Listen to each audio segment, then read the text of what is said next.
Yes, good afternoon, and of course, Ndokudonjo kutoka Paris. We have a lot in store for you from our trip from Paris, and of course, this being the 10th day of August, the year 2024. Indeed, it's the day that we have much and more lined up for you, including the gold rush. Remember, we still have a lot of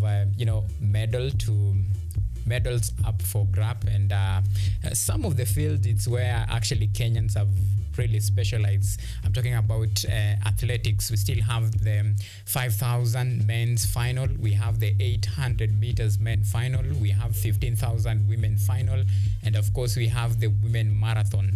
All these races, you never know, Kenya might actually walk away with gold, either silver or a bronze, to boost our medal tally. Right now it stands at 7. Who knows, by the end of this, the Olympics, the 2024 Paris Olympics, probably our medal tally could be either past 10, and of course with a boost of golds here and there. Remember, currently we have 2 golds from Beatrice Chebet in the 5,000 and 10,000 meters races, and of course the 10,000 meters race Olympic gold being an historic one.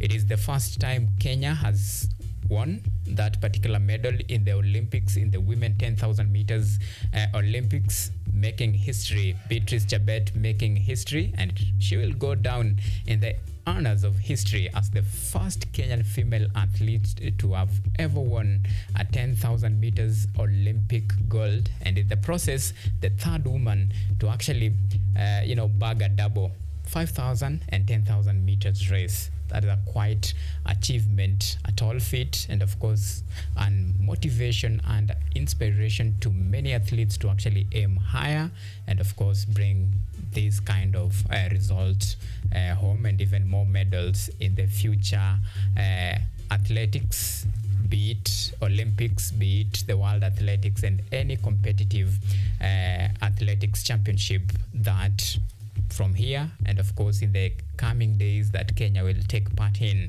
And of course it has been a roller coaster reactions from Team Kenya. We have seen the legendary Eliud Kipchoge, the GOAT, the greatest of all time, bowing out. This time round, sadly, he was unable to finish his race, and of course he had aimed for a hat trick, but that dream will go up in smoke.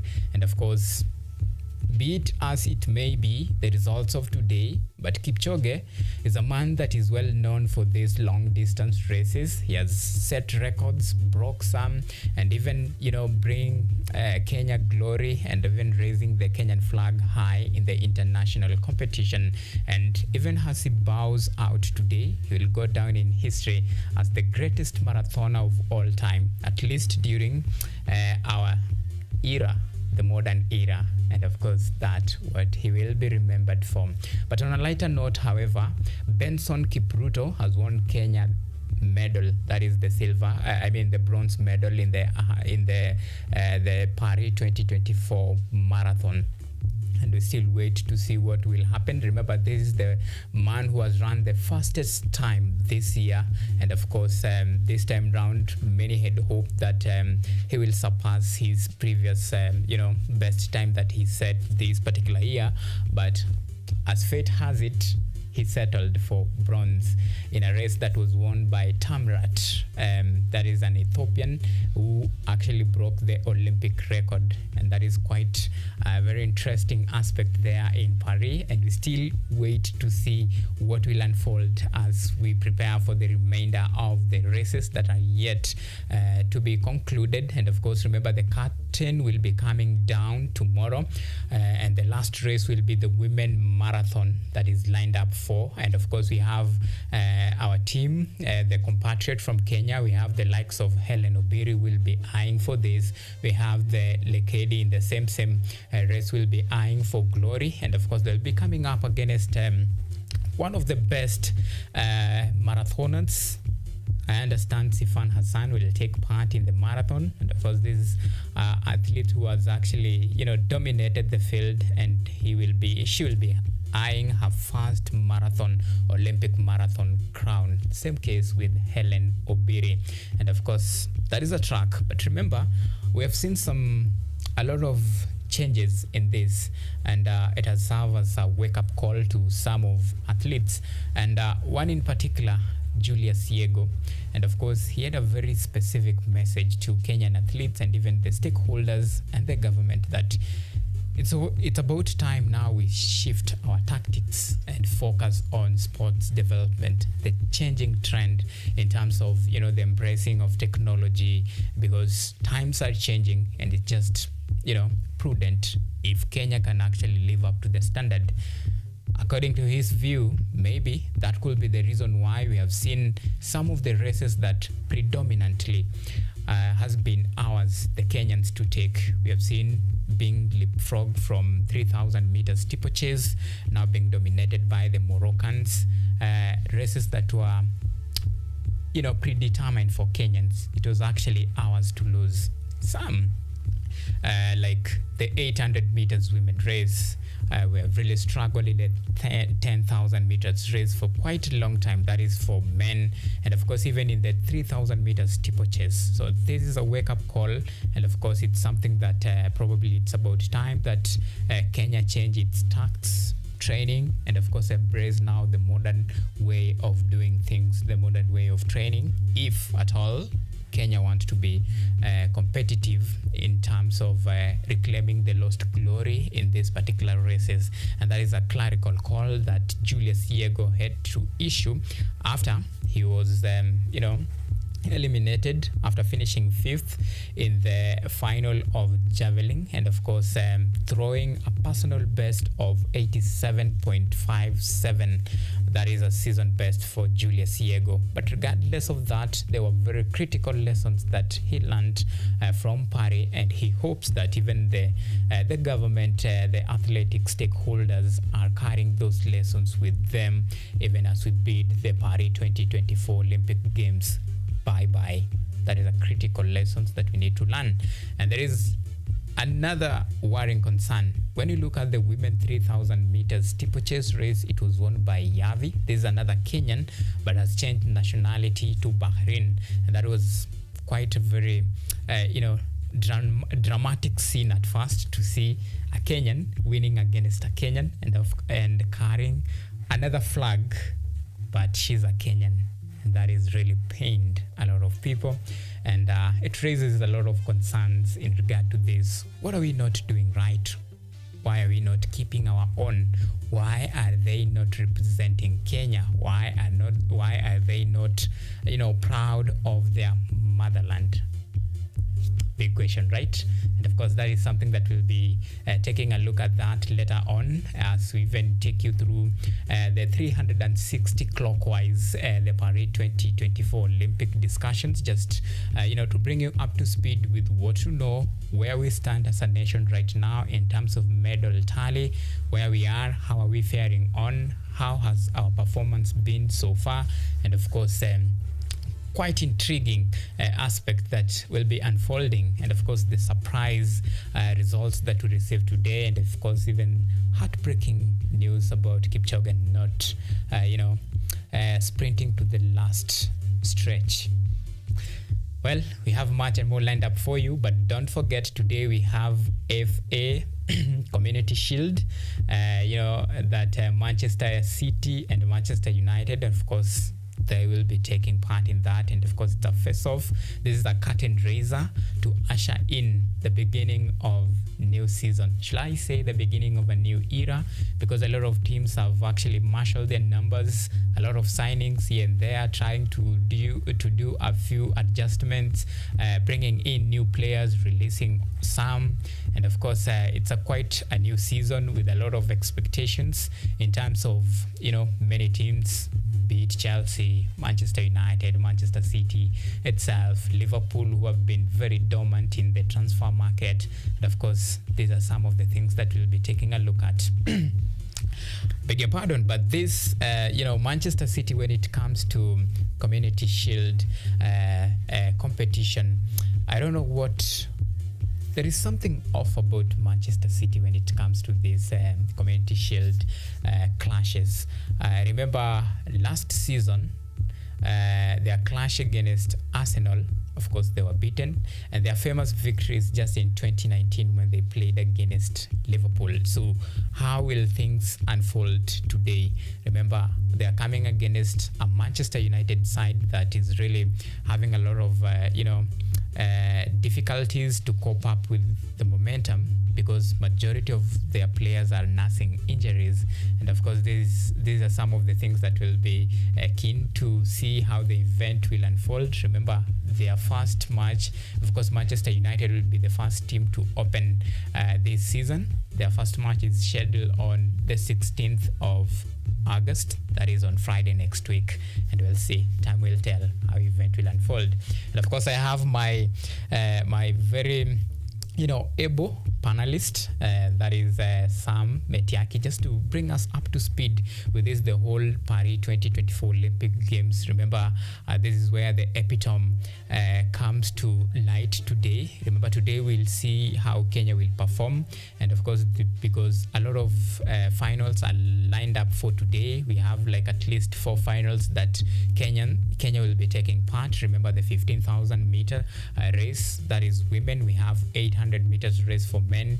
We still have 5,000 meters race for men, and of course we have the marathon, that is for ladies. The marathon will be tomorrow, the last event. And of course, these areas that we can actually claim gold or even a podium finish. So a lot of expectations now pegs on Team Kenya, because this is now the final lap. We have some that we can actually peg our hopes and see, and it's like 90% sure that probably in this particular race we might actually walk away with gold. And to be precise, I'm talking about the 15,000 meters women, where we have another goat, Faith Kipyegon, who will be carrying Kenyan flag today. In that, will we win our third gold in that race? Time will tell. All indications indicates that the weather is quite beautiful, the day is bright, and anything is possible. That is sport, and this is athletics, and this is 15,000 meters, and this, of course, this is 1,500 meters, and we have our very own Faith Kipyegon. The same case, we have Emmanuel Wanyonyi, who will be carrying Kenyan flag in the 800 meters men's final still today. We have yet again another area that we could actually, bag at least a few medals. I'm talking about 5,000 meters, that is final for men. Remember, we have the very dominant factor in that particular race. I'm talking about Joshua Cheptegei. But there's a new dawn, a new race, and who knows how the event might unfold. And Sam Metiaki will be here to help us unpack this and bring you up to speed and give you some very interesting statistics about this Paris Olympics. Some of the records that have been broken, and even some being set, some of the surprise moves and even names in the last minutes that really shocked how the world perceived this Paris 2024 Olympics. And don't forget about the transfers. We'll bring you up to speed and tell you how your team, your favorite team, is faring on the transfer market. Some of the players that have been shipped and others that have been brought in. And of course, but before that, we have pinpoint some of our key stories to form the basis of our discussion today.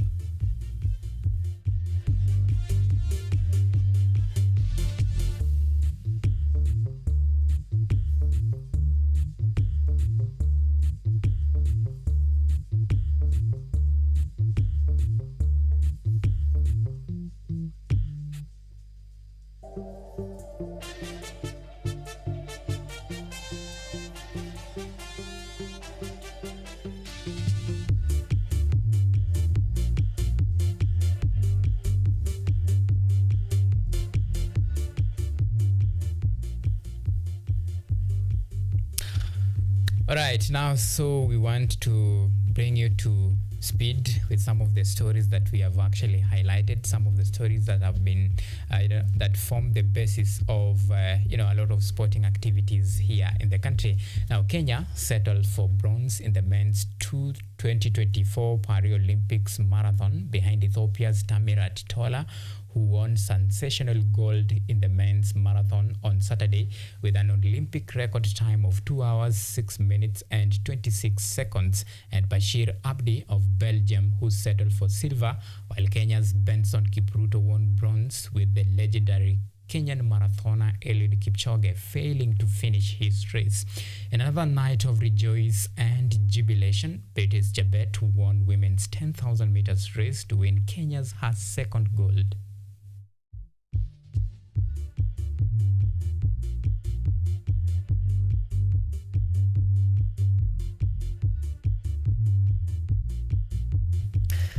Just like he said, it's a roller coaster performance. We rejoice, we mourn. All the same, we move on. And that is quite very interesting statistics from Kenya. Remember, in as much as Kipchoge failing to finish his race, we have Benson Kipruto representing Kenya and carrying Kenyan flag very high. At the same time, we have Pinchez Chebet for the first time ever winning gold, Olympic gold in 10,000 meters race for Kenya, the first of its kind. Isn't it beautiful? A joy, a day to rejoice and to jubilate, in as much as we feel sad with this, our legendary Eliud Kipchoge, who actually was targeting a hat-trick in the Olympic. Well, the details about that, of course, will tell you what transpired, because it's really shocking. A lot of people are asking, Kipchoge of all the people not failing, what happened? Big question, right? We'll tell you. Now, let's move on.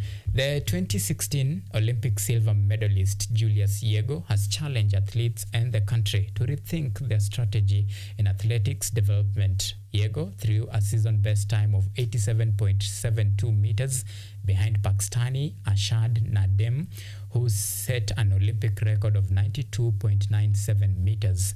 Naraj Chopra of India, Anderson Peters of Grenada, and Jakub Van Lech of Czech Republic said that country is lagging behind as global sports advance.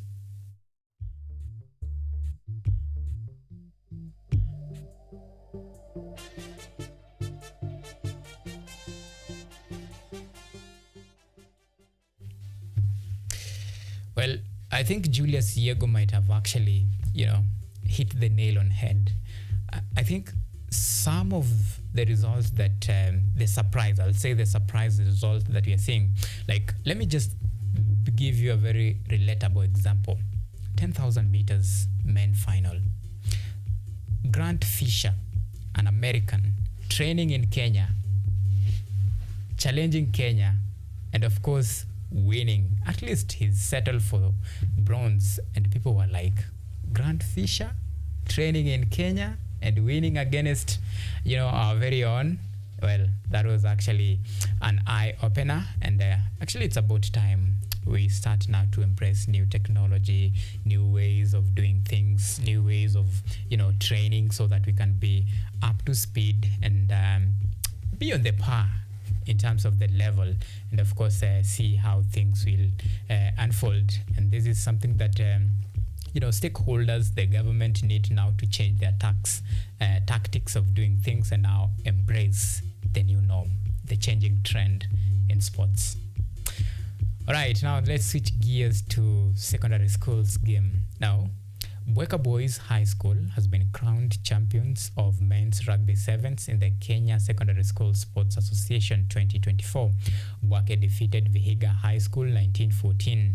Elsewhere, Butere Girls High School and St. Joseph's Kitale will represent Kenya in the East African Secondary School Sports Association, slated for August 17, 2024 in Mbale, Uganda, after winning women's and men's football tournament, respectively.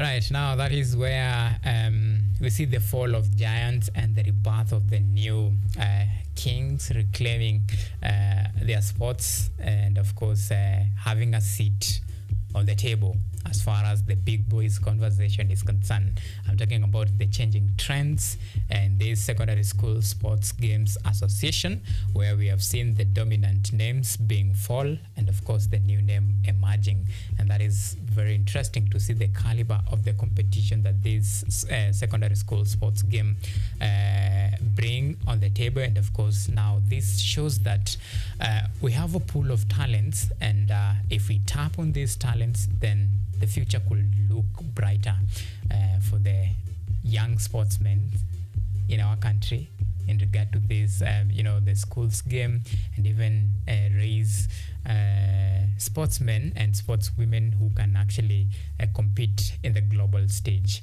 Now let's switch gears to still athletics. Now former athletes have opened a 21-day athletic training camp in Kilgoris Transmara West Sub-County, aiming to nurture and boost local sports talent within Narok County. Former athletes have highlighted the importance of this camp and called upon the government to continue supporting young athletes.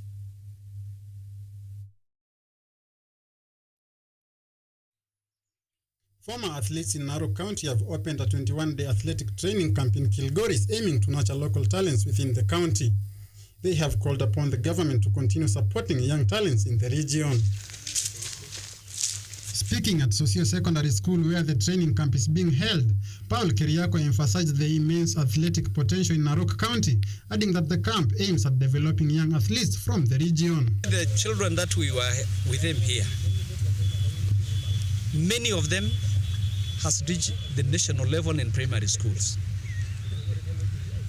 When they come back, they don't get a space to continue sharpening their talent. On the other hand, Leshao Suntu highlighted the importance of restoring Transmara's lost athleticism glory, citing that they are anticipating over 35 youth athletes to attend the training camp, hoping to produce the country's next generation of athletes.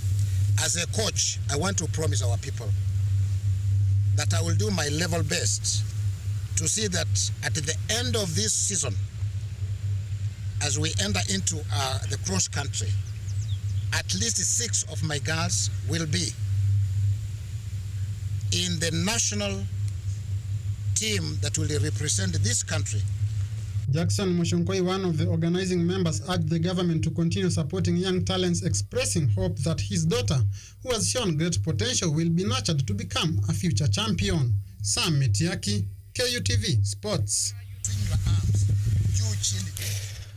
All right. Well, it's very important to pay attention to the young sportsmen in the country, to nurture them, to give them hope, to facilitate them in terms of infrastructure, what they need, proper guidance, and to hold their hand and of course set them in the path of sportsmanship, so that in the near future or in the days to come they'll be glory and make something out of their talent. And that is the clerical call, and it's very encouraging to see former athletes taking the mantle and the responsibility to make sure that the future generation grow up in a very shaped manner, and of course equipped with the skills and what to expect in the coming days in terms of the changing trajectories, and of course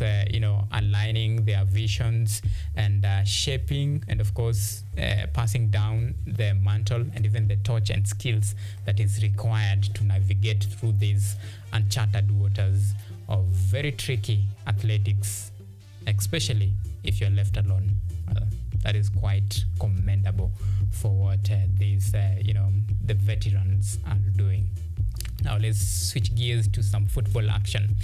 Pep Guardiola's side, Manchester City, will begin their 2024-2025 campaign at Wembley Stadium this weekend today, facing local rivals Manchester United in an FA Community Shield clash. In a repeat of May's Emirates FA Cup final, Manchester City have not won the competition since 2019, beating Liverpool in penalty shootout after a 1-1 draw at Wembley Stadium.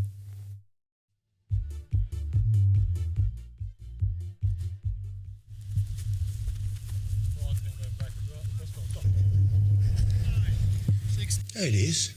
Good morning to everyone. Nice to see you again. It's important, the final against United. But a part of that is to try to refine ourselves, step by step, our break for most of the players and seeing the young players, how they behave in big stage in a good game. And we go for it.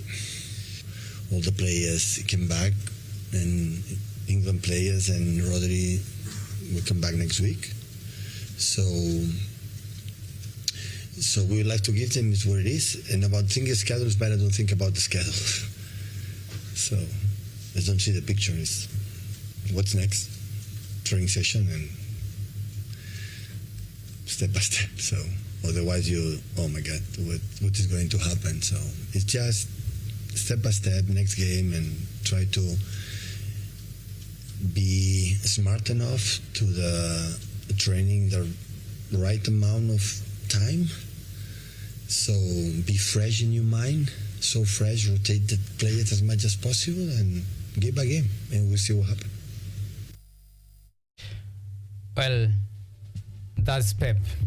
But sasa swali ni atakuwa smart enough this time around. 2019 sasa tuko 2024 and this is a team that for the last 6 season wamekuwa in top contenders. In fact, I think apart from the 2016-2017, if I'm right, that is the only period that Manchester City failed to lift 2016-2017. That is when Chelsea won. Then I think 2019-2020. That is the time that Liverpool actually lifted the title after 20 years of waiting. So in between those seasons, and this is his 7th, well, amekuwa mainstay in that. The question is, kwani Community Shield is something yenye inashinda Pep with all the money, with all the players, with all the experience? Come on, Pep. Pep to enjoy. Anyway, so we'll see what will happen today because Manchester United has then kama in this particular Community Shield game watakuwa that strong. Remember wako na injuries kibao, new players, maybe this is the time that watapewa chance kushine, but Pep maintain the squad. Erling Haaland wako pale. Departures ni few compare na Manchester United, but in terms of smartness, well, tutaona leo, although anakaa ni kama panic, but we'll see. Anyway, so that is something that we'll discuss, and of course tutakwambia what to expect in terms of statistics, tuone kama tukiweigh chances ya Pep, tuangalie pia Ten Hag, na ni this time anakaa maybe anaweza kuwa na uzito kidogo. Ukiangalia style yao ni same in terms of physical. Pep bonge la jamaa ameshave vizuri hapo, kipara ina shine vizuri. Venye tu Manchester City na shine, Ten Hag imeshine, but so gani ta shine leo kali sana zaidi nyingine? So hiyo ndo swali, tutajua hiyo time ikienda. And remember, we bring you and we'll still be taking you back to Paris, and of course our question of the day, let me just pose it to you. You can join us in this particular discussion. Talk to us on all of our social media platform. We like to hear your views and thought in regard to this. So how has Kenya fared on this far? How has Kenya, or what is your take on Team Kenya performance at the 2024 Paris Olympic Games so far? What is your take on Team Kenya performance at the Paris Olympic Games this far? Are you satisfied? Do you think probably we should have done more or better than what we have right now? And of course, that is the discussion that we'll be having. And of course, we invite you to be part of this discussion. You can talk to us. All of our social media platform are open. You can send in your views and comment, and be sure to sample some of your feedback at the tail end of our show today. So engage us, and we'd like to hear your thought on this particular very interesting question that we are asking you, because it is part of our discussion today. And even as we reflect on the question of the day, remember we still have a couple of races to be won, golds for grab, medals up for grab. 800 meters we have, and of course we have a very strong chances of lifting this particular race. Same case in the 1500 meters, that is for women. We still have quite enormous chances of lifting this. Same case to marathon. Remember, this is a whole packed event, and we have this one, it's a competitive race in terms of Kenyan representative. In that we have the former the 2020 Tokyo Olympic champion in contention. We have now the new incomer in this, Helen Obiri, same in this. Remember, she has shown what she can do, and of course it's going to be very quite interesting and amazing to see how event will unfold. Will it be a clean sweep for Team Kenya? Now that's a big question that we are asking, and of course we'll see. We'll be tracking to see how the event unfolds. Remember, this final will be tomorrow as the curtain officially comes down on the 2024 Paris Olympic Games. We want to take a very short break. When we come back, we'll be taking you through the 360 Paris Olympic clockwise discussion, in line with a lot of activities in line with this. We have the new coach that England has, the interim coach. Remember, the style is just pretty much the same with what happened with Gareth Southgate 8 years ago. There's under 21 coach now being given, being promoted to take charge of the national senior team. So is it a time that probably maybe the England Football Association will have a change of heart and at least embrace now the interim coach, or the search goes on? And by the way, do you know that Pep Guardiola has been, been mentioned as potential replacement of Gareth Southgate? That is interesting. Well, it's very interesting to see how it will unfold, and who will actually win this bid to take the England job. It's a hot seat, if you ask me. Very strong team, but with nothing to show in terms of winning competitive trophies. And it's a big discussion. So let's take this very short break. When we come back, that and many more is lined up next.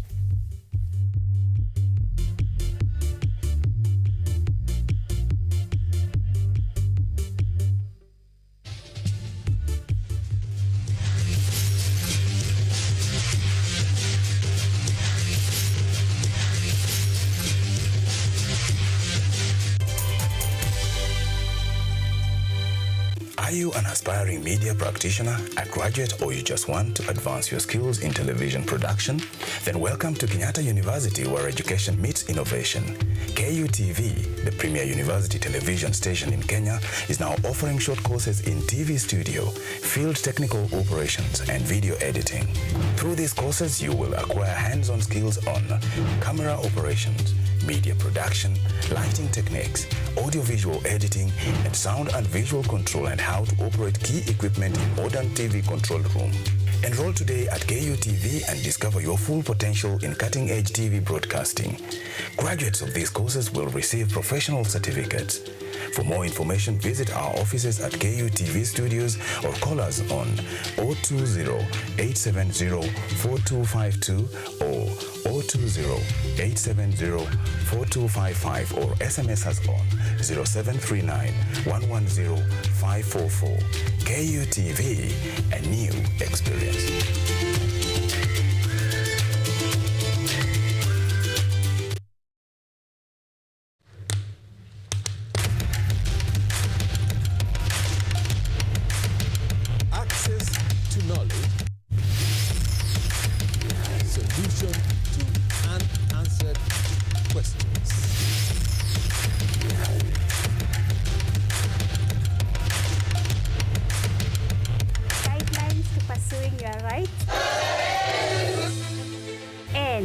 possessing your property, intellectual or material.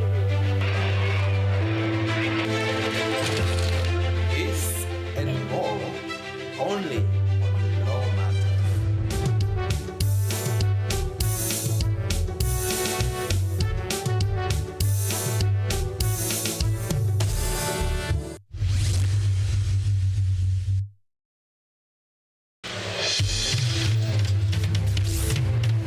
Tunachimba hadi mizizi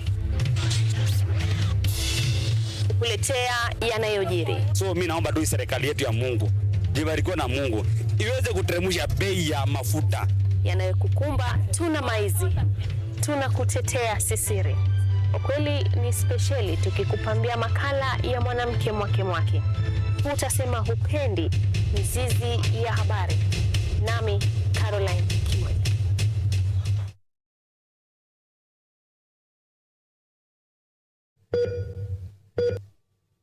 Are you healthy, or rather, do you maintain a healthy lifestyle? According to WHO, health is regarded as a state of complete physical, mental, and social well-being, and not merely the absence of disease. Welcome to Focus on Health, a show on all matters health, wellness, and lifestyle.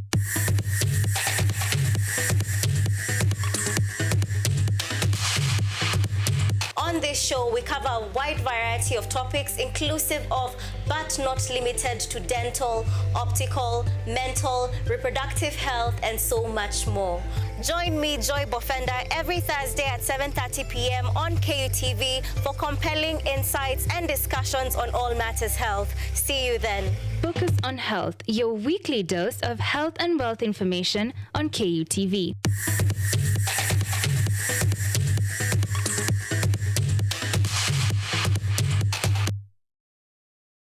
Get ready to embark on a journey into the exciting world of technology as we uncover the latest trends, interview top thought leaders, and dive deep into the world of tech like never before. Currently, we are facing the challenge in terms of finance. It requires one to move from different counties because we really need a large data set for our model to be more accurate. In this new and exciting series of the Technovation Show, join me, Yvonne Kimuma, every Monday 8:30 p.m. for a fun and thrilling experience as we explore the cutting-edge developments, meet visionaries driving change. Somebody who is in the underground mine doesn't know the presence of those gases. So there are a lot of gases involved. There is methane, there is carbon monoxide, and there's also hydrogen sulfide. These gases actually, they are very dangerous and they're very toxic. And discover the endless possibilities of the tech world.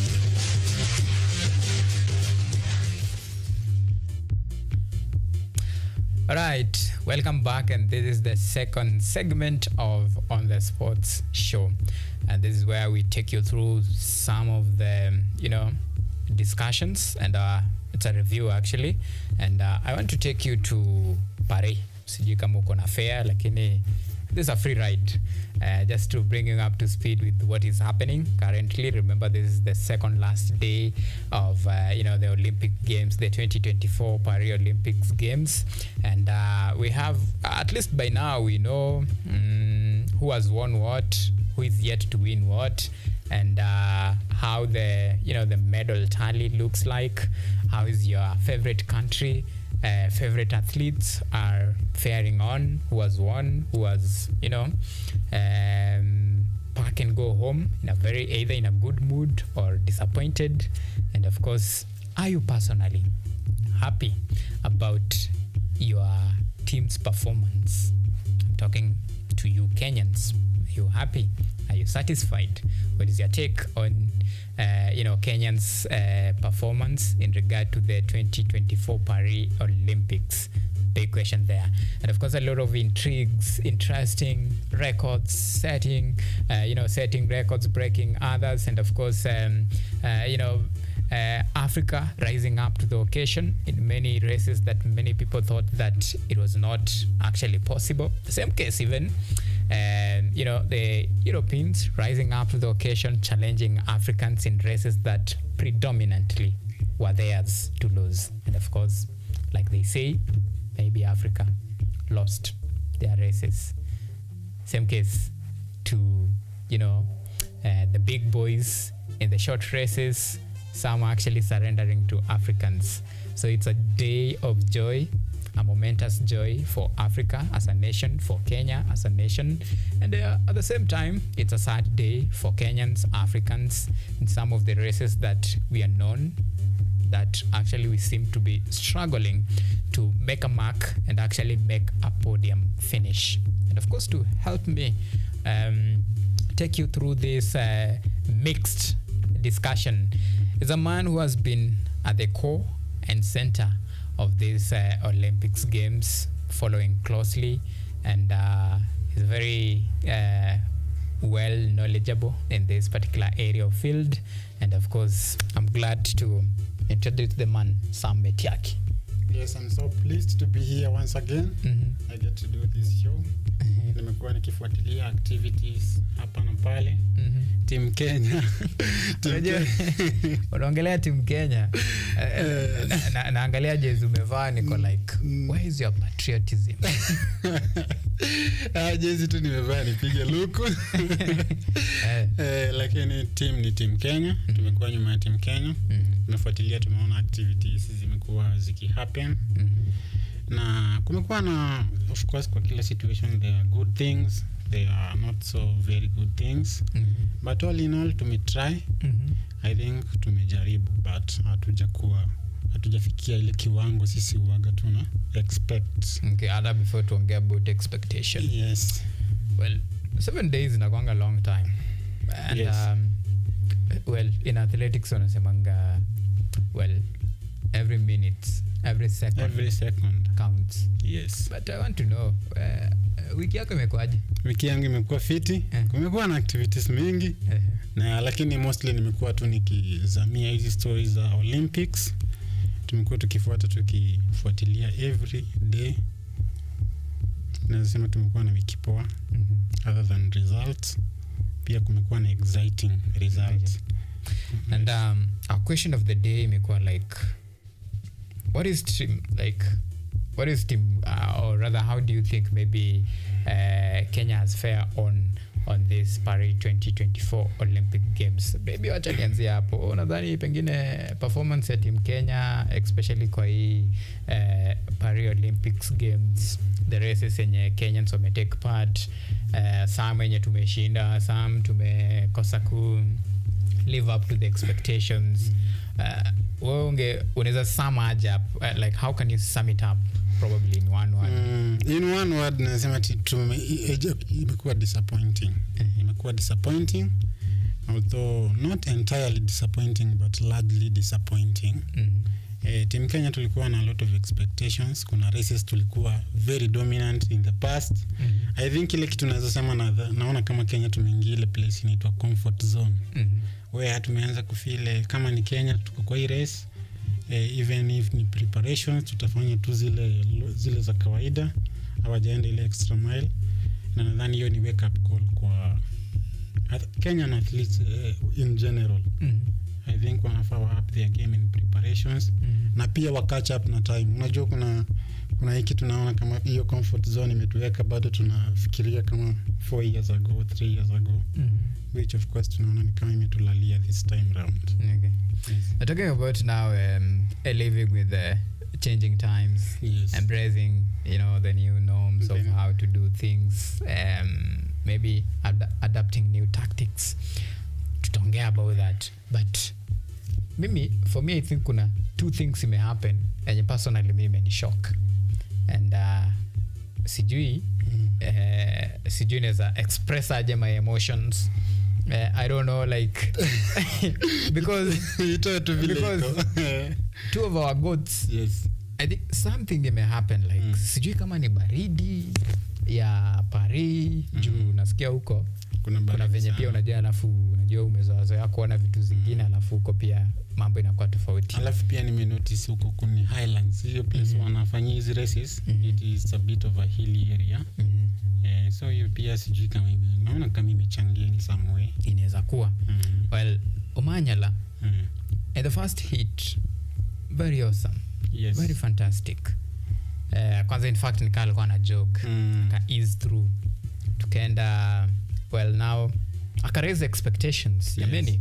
Yes. And of course, akienda kwa that, akienda in this Olympics, alikuwa among the athletes wenye at least wameset good time. Welewa, the personal best time. And a lot of people walikuwa wanasema like, maybe probably this is the time. Yes. This could be the time. For first gold in either first gold or even a podium finish. Yes. But in the same is, I don't know what happened. Naweza sema as for Omanyala, mimi my personal opinion, I think Omanyala didn't disappoint as such. Considering ilikuwa I think mara ya kwanza tuna have make inroads to such races. I think yes, tulikuwa tuna expect ashinde, but pia tukiangalia wale walikuwa na compete now pia they are really good athletes, and some of them hata wamekuwa hapo, they were not newbies like Omanyala. But hakufanya vizuri sana, but pia hatuwezi complain. Maybe tunaweza sema maybe we can give it a next time, and then we can talk about it. And okay, atumcondemn first of all. Yes. In fact, sisi tuna celebrate the achievement, remarkable achievement and standards yenye ameset, motivation yenye amekuwa to the young people. Actually, I think Omanyala ni that one athletes mwenye make the others will realize that it's actually possible. It can be done. Mwenye Lupita Nyong'o alisema, your dreams are valid. For the young man in Narok, kama uko kwenyu, Kajiado huko, kwetu huko Kinango, sijui huku Kiambu, huyo young man mwenye akona dream of one day akwe the next Usain Bolt in terms of 100 meters. One thing enye Omanyala alitufunza ni it's possible. Yes. It can be. And your dreams are valid. And that was the most positive thing to thing to take. Yes. However, I'm really concerned about Omanyala in the big stage. Yes. Wacha nikupatie good examples. 2020 Tokyo, yes. He was there. Story yake ya 2020 ni similar na this. Yes. In fact, yake iliishia kwa hits there pale Tokyo, but he was new to that, so it was a very different stage, and you could understand. Tukuje Budapest, hits akapass, semis akago through, in the finals I don't know what happened kwa hivyo. This time round, well, alikuwa in the second hit, yes, against Fred Curley, yes, person mwenye amebeat personally huku home, yes, and set here the personal best time. Yes.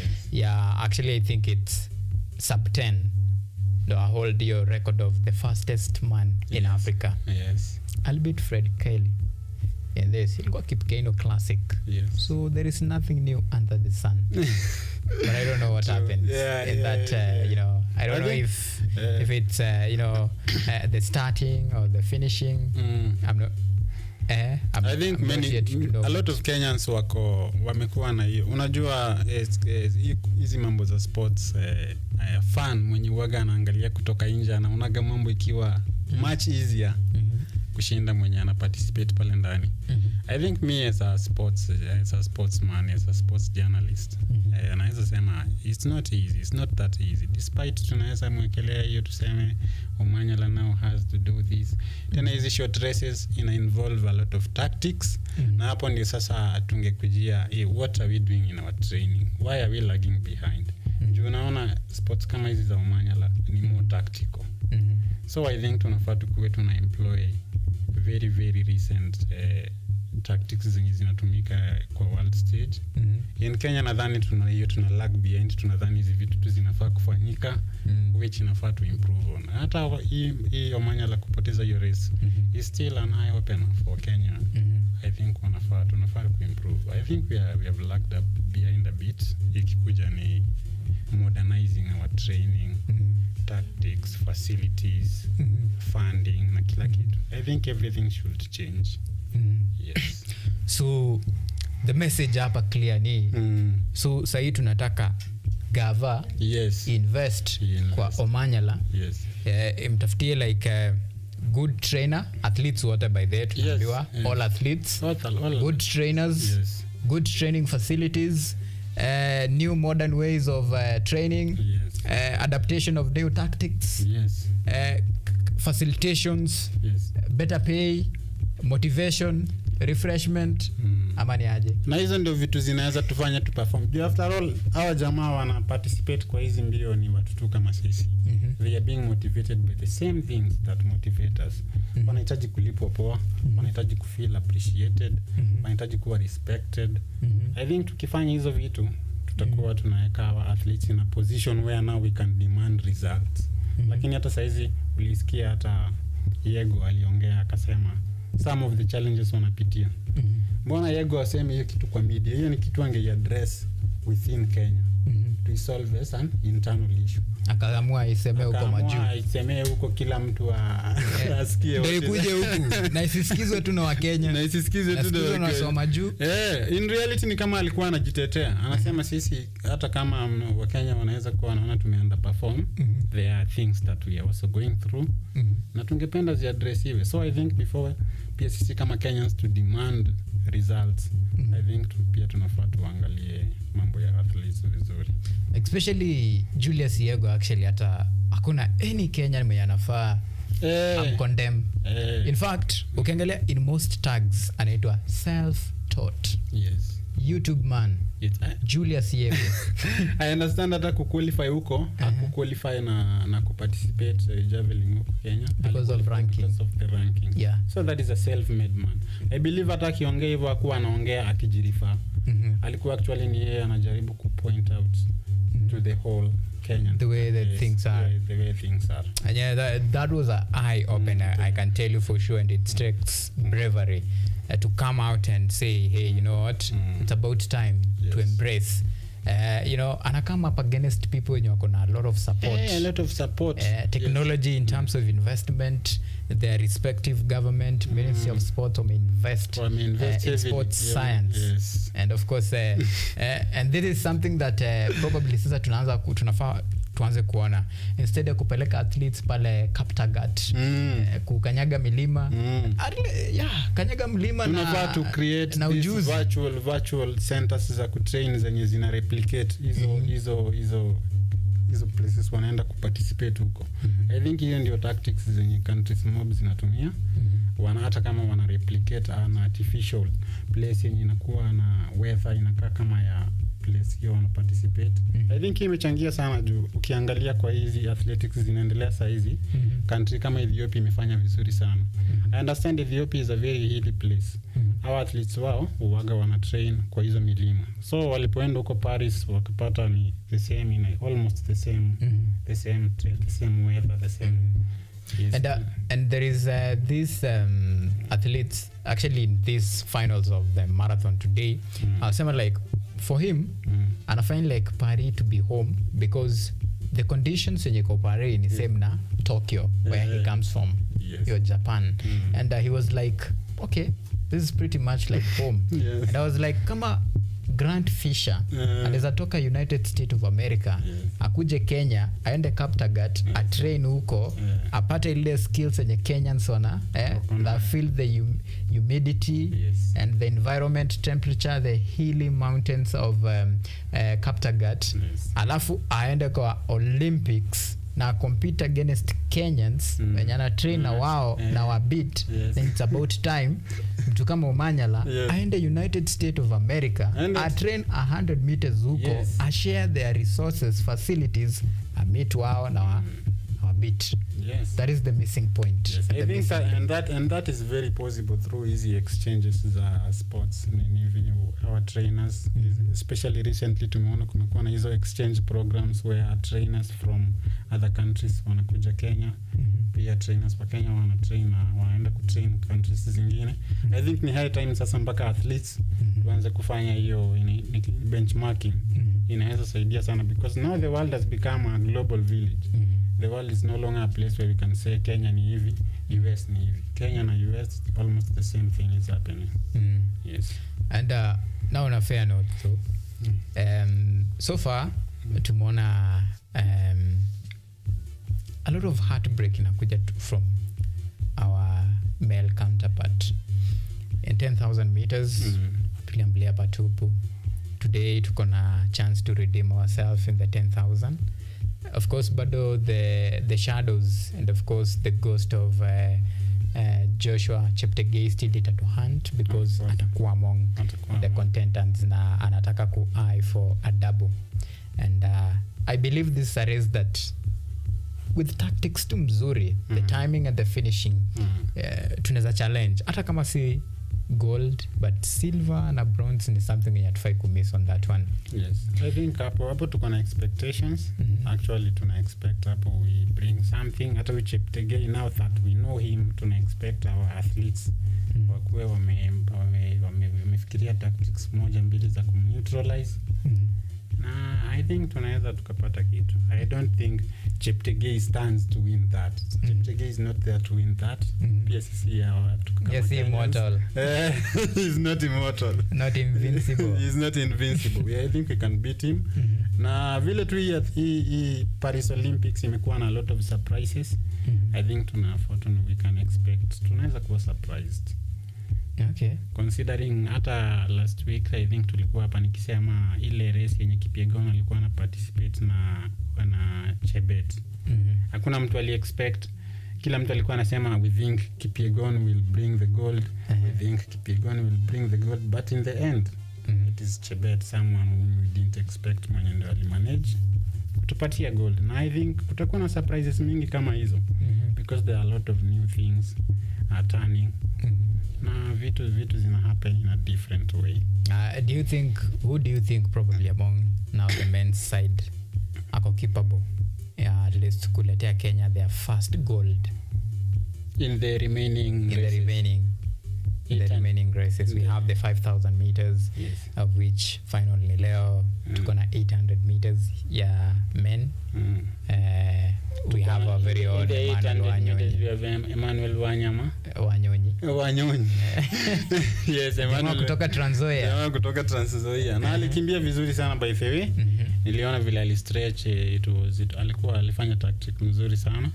I think Emmanuel Wanyonyi tuko na expectations, hata kama atatupatia gold hatutamiss on bronze or silver. Kwa 5,000 meter ndio bado tuko na Kipyegon, I understand. I think Kipyegon ako very determined, especially after ile heartbreak. Una understand athletes waga, they are very tough people. Waga wanatumia hizo opportunities za something ikienda against wao, waga wanatumia hiyo energy ku do something greater. I think tuna expect Kipyegon atupatie a bounce back leo. Andikishe statement, a confirm that sio mtu wa kukuwa denied medal.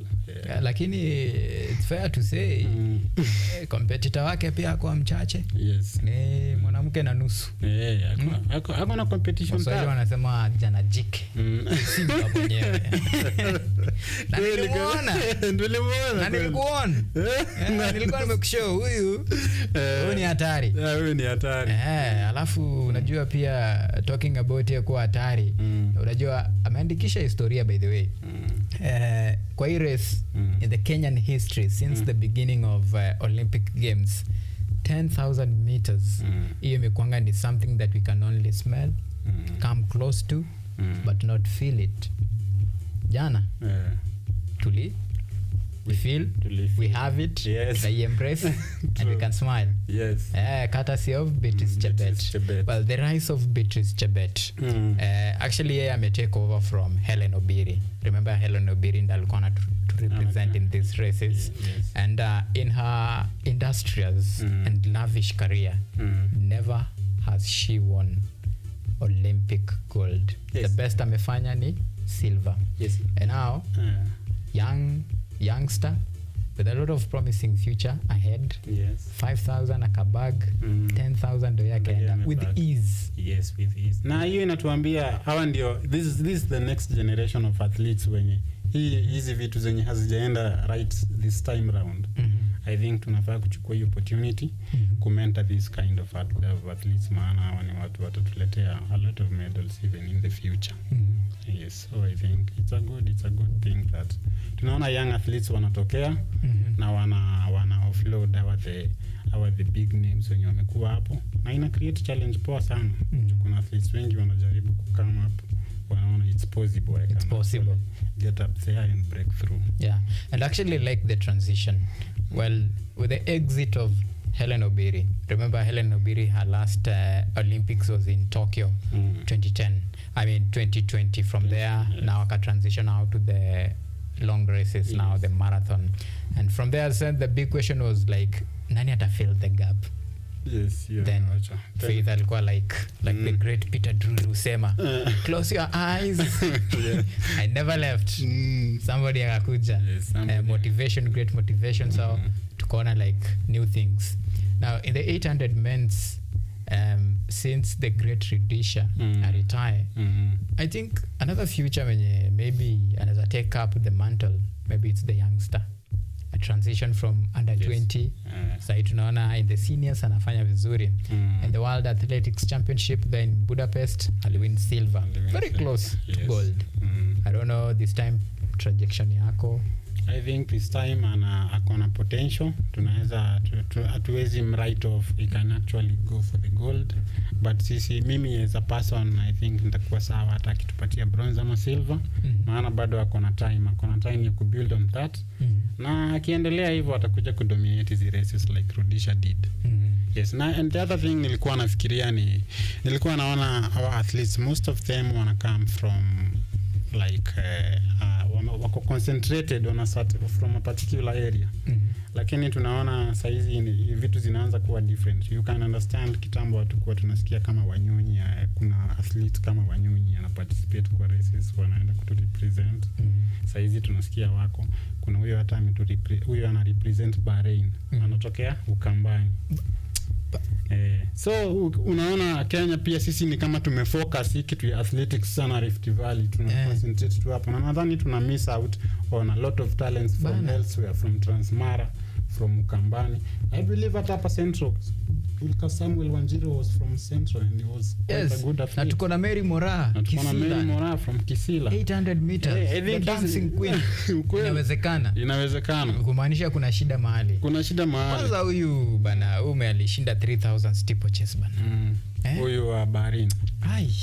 Tena ukisikia kesi yake it's a sad scenario.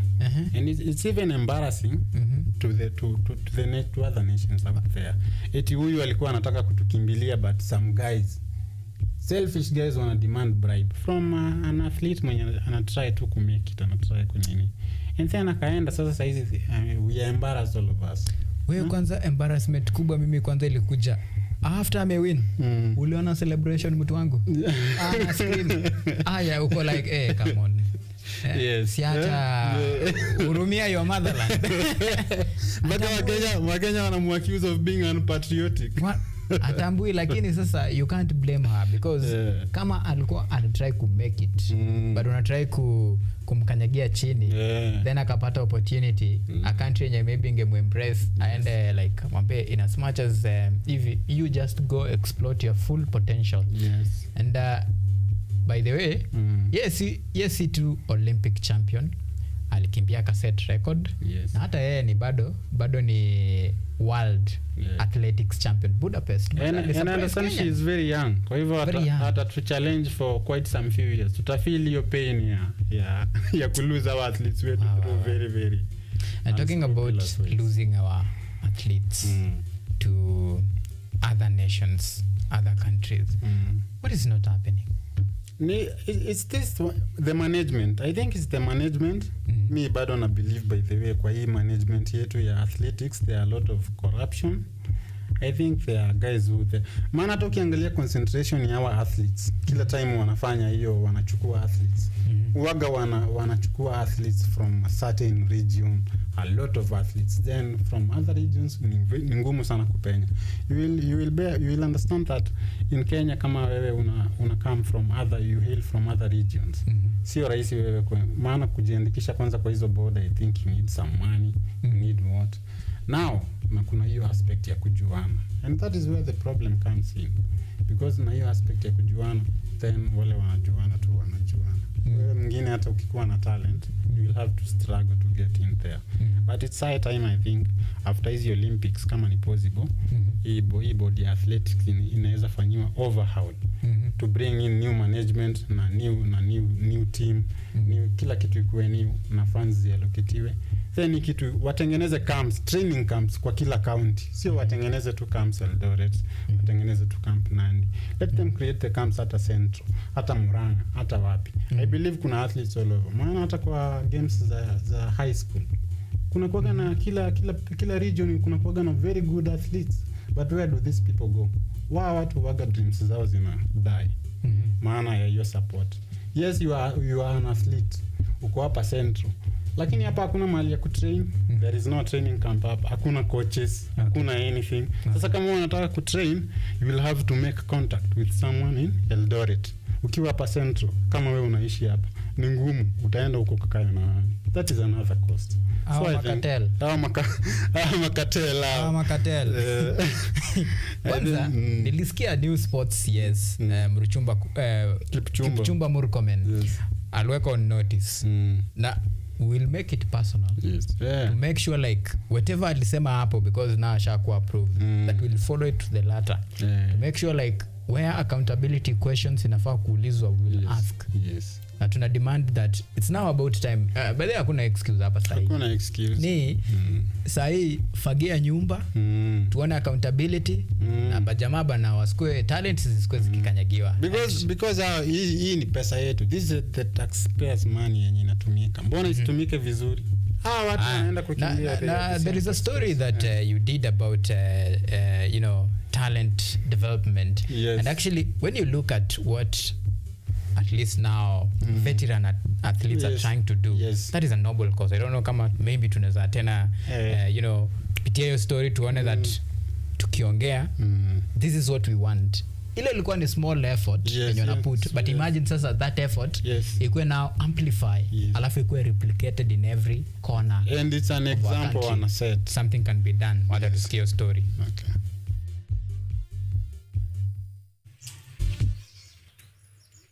Former athletes in Narok County have opened a 21-day athletic training camp in Kilgoris, aiming to nurture local talents within the county.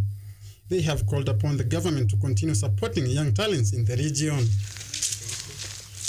Speaking at Socio Secondary School, where the training camp is being held, Paul Keriako emphasized the immense athletic potential in Narok County, adding that the camp aims at developing young athletes from the region. The children that we were with them here,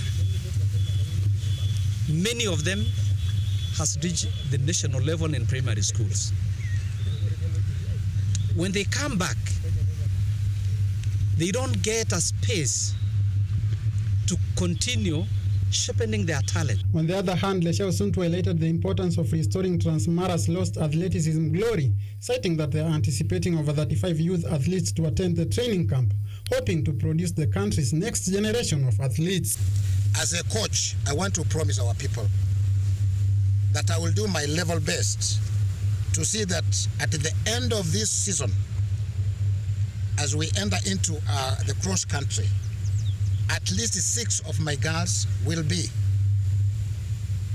in the national team that will represent this country. Jackson Mushonkoi, one of the organizing members, urged the government to continue supporting young talents, expressing hope that his daughter, who has shown great potential, will be nurtured to become a future champion. Sam Metiaki, KUTV Sports. Mimi, I like the spirit and the courage of that coach. Yes. That in the next championship, 6 of his girls watakuwa in the national list.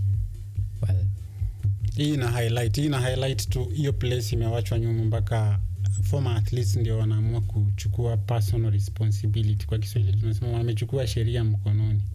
Wameamua wao wenyewe ndio washod. the government is the one that should set an example for the locals. But sasa ni locals ndio wanaona something is not happening, and clearly something is wrong. Something is wrong with this sports management in this country. Although ni kitu tumeiongelelea for a very long time, but hatutawacha kuongelelea. I think penye tumefika, you know, just talk. Yes. I believe when a religious man, yes. Asema like faith without action, yes, ni nothing, so sisi tumetalk, now that's faith. Now it's about time sasa action. If you want to change the world, lazima kuwe na action. Yes. And change inaanza na small things. Yes. But first of all, the first thing, in this athletics Kenya, management, the board members, wacha tuone names going home. Yes. Fagia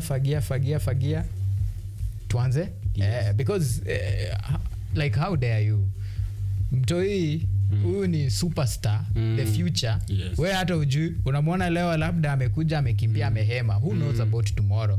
Labda amehema because umemwambia like maybe ukikimbia kuna something you need to do. Yes. Hivyo Yes. tomorrow unamfunza another thing, with time anaadapt. The next thing tunamwona maybe Paris pale ana compete, analeta gold. Yes. Glory for Kenya.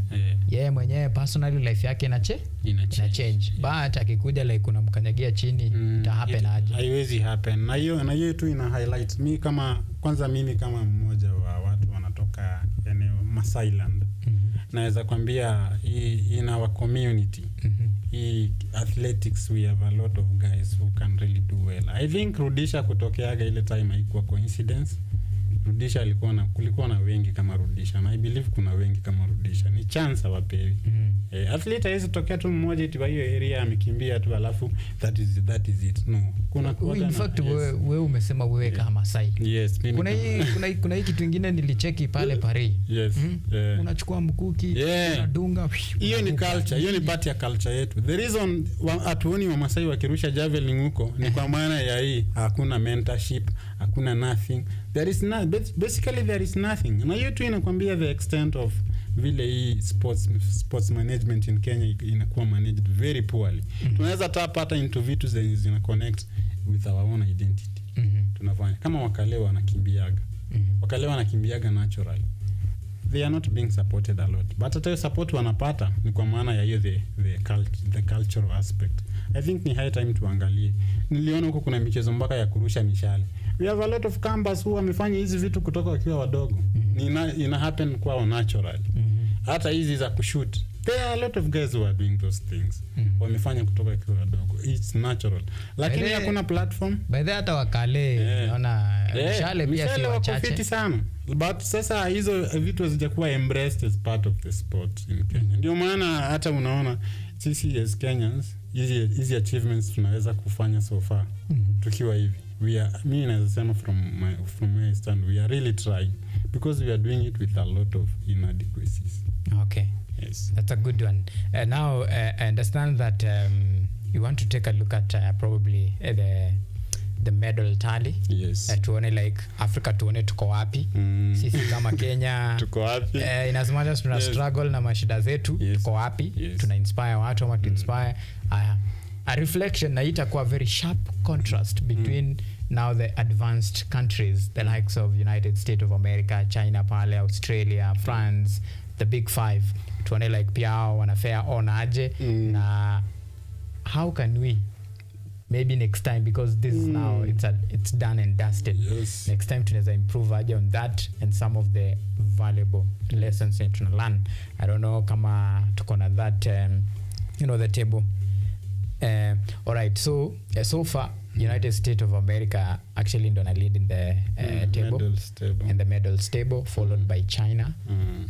Tuko na Australia. Yes. Tuko na the host nation France hapo. Yes. And ina kushow to when we talk about China, United States of America, France, what runs in your mind? These are the big nations. These are the countries that are doing very well economically. Na ukiangalia countries kama hizi, ile kitu inafanya wakuwe very high pale kwa medals tally ni the fact that they participate in a lot of games. Kuna games mingi, hata wao wakiweza withdraw from athletics bado wanaweza wakalead your medals tally because they are supporting their athletes in so many games zenye some of them we are not even aware about. And that is, I think it's high time sisi pia as Africa and as Kenyans we start embracing these other different kind of sports. All right. Yes. Understand United States leads with then followed by China. United States leads with how many medals? They have 111 medals with 33 golds. They share with China. Yes. China has a total of 83 medals with 33 golds. Wow, that's a record. Then we have Great Britain, 57 medals with that is 14 gold. We have France, the host nation, 56 medals. Then they have 14 golds. Then Australia wanafunga top 5 with 48 medals, and that is 18. Yes. 18 gold. Ukiangalia kama hii table standings una realize Kenya we are really a small country. Actually Kenya in the global tally, yes. Kenya tuko 24. Tuko number 24. 24, but the first Africa team. Oh, the first. And yes. I think maybe we can take a look at the top 5 Africa countries as far as this Olympic games are concerned. So we have Kenya at position 1. Kenya has 7 medals, 2 gold. We have South Africa in second with 5 medals. South Africa has 1 gold. Then we have Ethiopia, 3 medals, 1 gold. They win Leo. Okay. Then we have Uganda with 1 gold. They have 2 medals, 1 gold, and a silver. Then we have Algeria with 2 medals. Yes, they have 1 gold. I understand the gold ilikuwa courtesy of Iman Khalif, yes, the boxer, the controversial one. When first of all, before winning, alikuwa subjected to a lot of pain, a lot of discrimination, and psychologically, for me, the fact that I'll win that particular gold, for me, I think she's very strong, she's a very strong especially athlete. When it comes to how to cope with the pressure and mentality. Na hiyo controversy ilikuwa imemsurround, by the way, it's really controversial because those guys wenye walikuwa wana accuse of not being female enough, I don't know, female enough.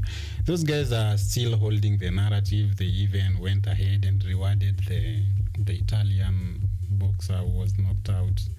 And so I think there is like a push and pull between the IBA, that is the International Boxing Association, and the Olympics Committee.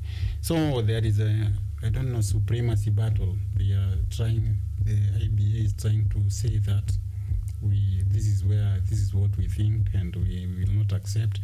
They even accused her opponent, the Chinese boxer, who was defeated in the finals. And the IBA termed both boxers as not being female enough. And I think that was something very, very bad on the sport, on the sports fraternity, because that is like discrimination. And of course, and like we actually in sportsmanship is it's a global event. Yes, it brings event. All cultures. You embrace all the cultures. Irrespective of your ethnicity, background, because sports unite. Yes, this is the only platform where we don't expect such kind of things to happen, where certain people are being disrespected because of who they are. I think that is very wrong for the IBA, and we really hope that they will resolve, because they were given an ultimatum to create an organization, a worldwide organization, where all the rules of the game will be stipulated, and then they will use that in all the competitions in future to avoid such things, maybe. You remember such things? It's that similar fate that happened to Kirsten Semenya. Yes. And then something that really, intrigued me when she was disqualified for being quote unquote, not female enough. Female enough. Then later on, she was readmitted. Yes. Then the irony was like, now, you so can see these things are really baseless, and we can't really say that they are targeting, but we think they are targeting some specific athletes, because these cases are mostly happening with athletes from Asia, from Africa, so I think there is a kind of watering down. No racism. Yes, no racism in sports. We are one. Yes, we sport are one. Is one. Sport unites. Yes, because if we refuse to participate, they will not enjoy the sports that they think they are managing. Actually, the sports without Africa. Without Africa. Especially Olympics. Yes, the Olympics. That commentator, Umayaya, that was light moments. Faith, you're gone. Even soccer. Yes. The likes of Mohamed Salah, Sadio Mane. Yes. These guys have gone through a lot. Like to be when you are you are not from those first world countries. I think you are given a different treatment. All right. Yeah. And before we wind up on this Paris Olympics, the rise of Africa. Yes. In races that many people thought it's not actually possible. Not actually possible. One person that Sile Tebogo, the guy from Botswana, 200 meters champion, the first for his country. Yes. Well, how does it? What kind of message does it send? Yes. It is a very positive message, and I think the message that we all get is that it's not that Africa we don't have the talent to participate and to win in these short races. It's just about the infrastructure, the investment, the support, the mentorship. I think when Africa will be able to manage its sports well, I think we will become invincible in the world stage. Yes. So it's high time that we as Africans, we embrace our sports and we support these sports that we didn't participate as much in the past. We have now seen that we are capable. Yes. And I'm being told that it's not just about, in as much as we go around circles, it's boiled to one. The government input in all this. Yes. Without government support, then it's zero work. And that is 200 meters from Botswana, from Letsile Tebogo. Yes. We saw South Africa dethroning the kings of predominantly 4 by 400 meters. And of course, South Africa won silver in that race against many odds. Yes, and South Africa has actually been doing well in those races even in the past, but there was very, very stiff competition this time round, and they still managed to pull a good result, which was very positive, of course. And that is something, to celebrate. Yes, that is something to rejoice. Yes. And as much as the likes of Ethiopia, Kenya, I'm actually surprised that Ethiopia doesn't have as much medals. Something is happening, my friend. Yes. Something is happening, and I think kitu yenye Julius Yego amesema ni ukweli. And actually, in as much as he was speaking for Kenya, I think that is a message yenye inafaa ikuwe sent to African countries. All of the African countries. And I think we as Kenya, we are the leaders in this because in athletics. In athletics, especially kikuja kwa these long races and distance races, it was Kenya and Ethiopia fair. Anybody alikuwa tu yeye ni kusoma lebo. And it's a challenge. It's a challenge to our management. Wanafaa wa step up. Wanafaa wajue ile role wako nayo. Wao ni leaders wa hii kitu Africa. Ile kitu itafanyika Kenya kwa sports itakuwa replicated in the whole of Africa. Why? Because Kenya ndio the most dominant country. Na tuna manage kufanya hivyo without much government support, without much investment. I think when we become serious with this, it will open up a lot of good things. True. And I read a lot of frustrations from Mary Moraa, venye, this athlete from Great Britain, when I'll sprint to that finishing line, I can carry, you know, the gold. And as much as I'll settle for bronze, but I'll feel like I'll go so disappointed. Yes. And it tells a lot. You know, some picture tells 1,000 stories. Yes. Yes. And kuna the hidden tales in that story that hatuja explore. And we really need to explore because I think it's high time at our athletes wetu wakikuja Kenya, we as journalists, I think we should try and get them face to face, watupatie the raw version of the story, watuambie kila kitu ina happen, ndio tuweze kufanya hiki kitu ikuwe pale nje. If these are the management, the guys who manage wana mismanage because wanadhani the information will not leak, I think tuwaanike hapo nje. All right. And of course, don't forget our question of the day. We are asking you, what is your take on Team Kenya's performance at the Paris Olympics 2024? What's your take on Team Kenya's performance on the ongoing Paris Olympics 2024? You can share your thoughts and comments with us. Talk to us. We'd like to hear your views and comments on this one. And of course, even as we unpack this discussion about the Paris in regards to Team Kenya's performance, a performance that, in all fairness, it is rocked with the ups and highs, good moments, and sometimes a little bit of disappointing moments, but all in all, this is sports. At the end of the day, there is those who goes home happy, others very disappointed, and the most important thing is the critical lessons that you learn moving forward, and of course working on those. Now we want to take a very short break, and we come back, we still have a lot in store for you, including a match that is just a couple of hours away, the Community Shield Cup, between a clash between Manchester City and Manchester United. And don't forget, we'll still, draw a sharp focus on what is happening in the transfer market, and to tell you and to bring you up to speed with how your team is performing in the transfer market.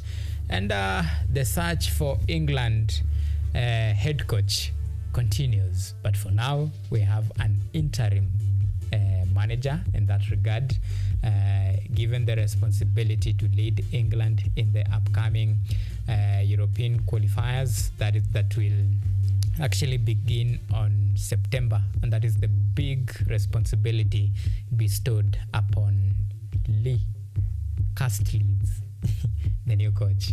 Anyway, we take this very short break. When we come back, that and many more to follow.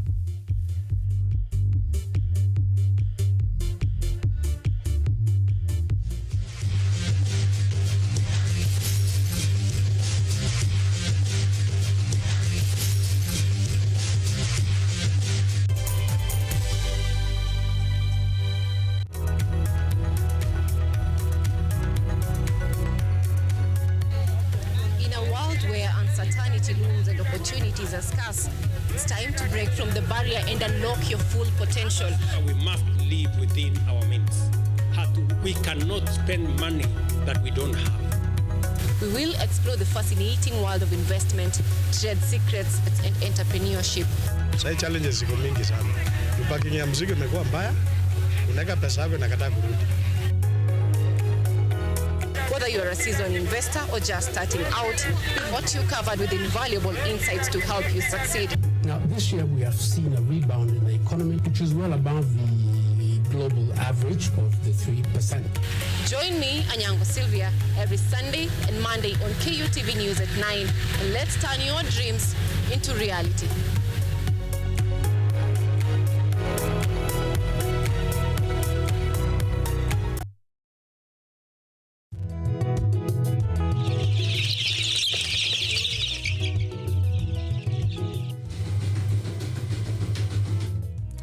Kaunti maarufu kwa kuzalisha maziwa na ukuzaji wa majani chai. Pia, serikali ya kaunti inawahimiza wakulima kukumbatia mitindo mingine ya kilimo kuzidisha mapato. Kama kuna kikundi moja inafanya biashara ya kuuza kuku, hao pia tumewafadhili kuwafunza jinsi ya kuhandle zile kuku kwa sababu wanaleta kwa wingi.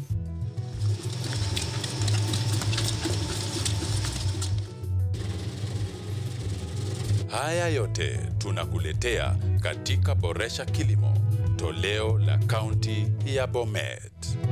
Kilimo ni nguzo kubwa kwa ujenzi wa taifa.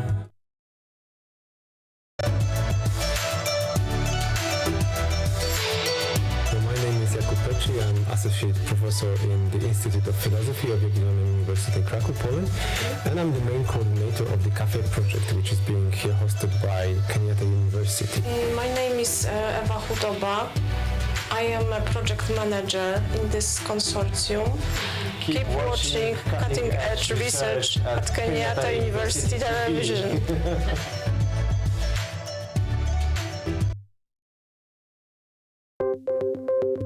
Maelfu na maelfu ya wahamiaji wakiwa na watoto kutoka nchi za Amerika ya Kati wanaendelea kuwasili kwenye mpaka kati ya Marekani na Mexico. Folks, I'm going. Thank you very, very much. I appreciate it. Thank you. Ni habari kutoka pembe zote duniani. Pepo pasi vuguvugu. Pepo pa ni idea. Tazidi ananyonya, hanyonyi vizuri, anakuwa hayuko comfortable. Jeshi la Jamhuri ya Kidemokrasia ya Kongo linapambana na waasi wa ADF. Wito kwa mashirika, makampuni na vile vile vituo vya uchukuzi. Mambo mengi yatakwenda kama yalivyopangwa. Hapa ni kuna mmoja wa viongozi wa chama cha wavuvi katika eneo hili. Zaidi tunajaribu kuwapa chanjo ili ina boost ama inanyanyua kinga ya mwili, hiyo inaenda kupelekea kupambana na virusi. Ni duniani leo, Jumatatu mpaka Ijumaa, moja kwa moja kutoka VOA Swahili, Washington DC.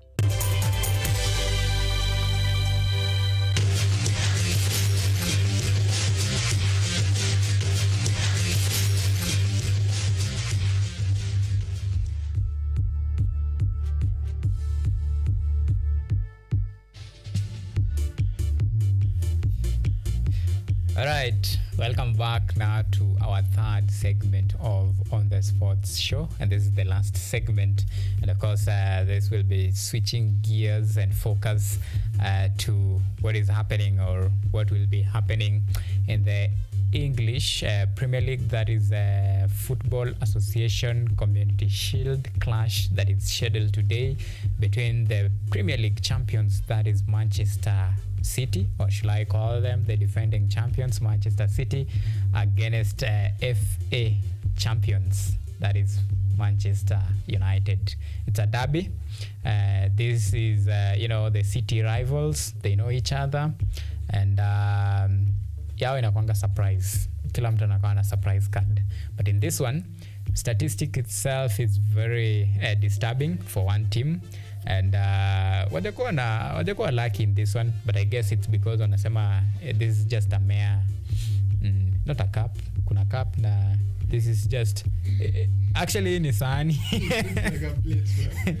ni sahani. So wanasema anyway, we have a lot of cups, we can turn others to plates, so yeah, in a lot of significant, and that's why in 2019 that is the last time Manchester City wanaweza sema like, oh, at least tuko na another new plate, despite the fact that every time wamepewa opportunity ya kucompete, at least to make sure like in their trophy cabinet, in as much as they have a lot of cups, wanaongeza a few plates, but ni kama soko imekuwa chafu sana kwao.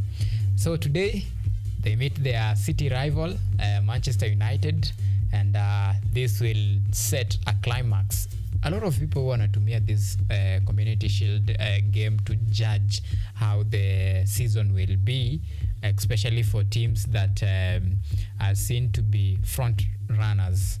Remember, in the same momentum ndo tumetumia kujudge the performance of Manchester City. Same case na Arsenal. The last time we met na Arsenal na tukasema like, hii ni Arsenal imepiga City, hii ni yao. And actually season ikianza it was like yenyewe hii ni yao. Ikafika mahali wakatupa yao, wakapatia wengine waiokote. So this time round hatujui hii ni ya nani, discussion itakuwa aje, but tunangoja kuona how event will unfold. And sijui Sam, wewe hii game ni ya nani? Manchester United versus Manchester City. Ningependa wapige draw lakini itakuwa possible. So I think naona kama City mimi niko nyuma ya City personally. Na kulingana na preparations za season nawapa City a high chance ya wawini game. Pia City wako aware that there are a lot of teams that are out there to ensure watakuwa as successful as wamekuwa. So I think wako aware of that. Lakini team kama Manchester United haipatiagi City an easy time. You will agree. Hata Man U ikiwa huko chini ya ligi wakipatana na City inakuwa a different kind of Manchester United. So leo tuna expect the same. They are always trying to do each other. But tuna expect an entertaining match na hope City wa win, maana sipendi kelele za watu wa Man United kwa streets. Inakuwa too much. Sijui pia mimi nitangaze msimamo. Ukitaka kutangaza. By the way, unaona hii ni blue side. Mimi kama fan wa Chelsea representative number 1 Kenya. Because it's because of Manchester United ndo hii season hatutacheza Europa. Because of that wakanyagwe, wapigwe. In fact, talking about Manchester United kupigwa. Well, this game inatumikanga mostly ku detect ama ku predict venye season itakuwa. So I don't know. We're gonna set momentum ya the season. Do you think probably sasa hii ndo sasa nikaa itakuwa ni hiyo foundation sasa venye ligi itakuwa? Haitakuwa decide, maana there will still be a lot of matches. Of course tuna expect kutakuwa na ups and downs kwa team zote throughout the season, but itakuwa ni game poa sana ya kutuonesha what kind of season should we expect generally from this season, upcoming season. Pia itakuwa opportunity nzuri ya kuwatch the new signings. Tuone watakuwa wanafanya aje. Kuna wengine wamekuwa overhyped, kuna wengine wako underrated. And of course tutakuja kwa new signings, but hujatangaza msimamo. Unaona mimi wa Juventus. Wewe tangaza msimamo bwana. Hapa mimi nimesema mimi hapa niko neutral. Uingereza na support team gani? Uingereza siwezi sema. Kuna haja niseme na sasa. Siogope ndugu yangu, sema. Uingereza mimi nakuaga nyuma ya Chelsea, lakini my guy.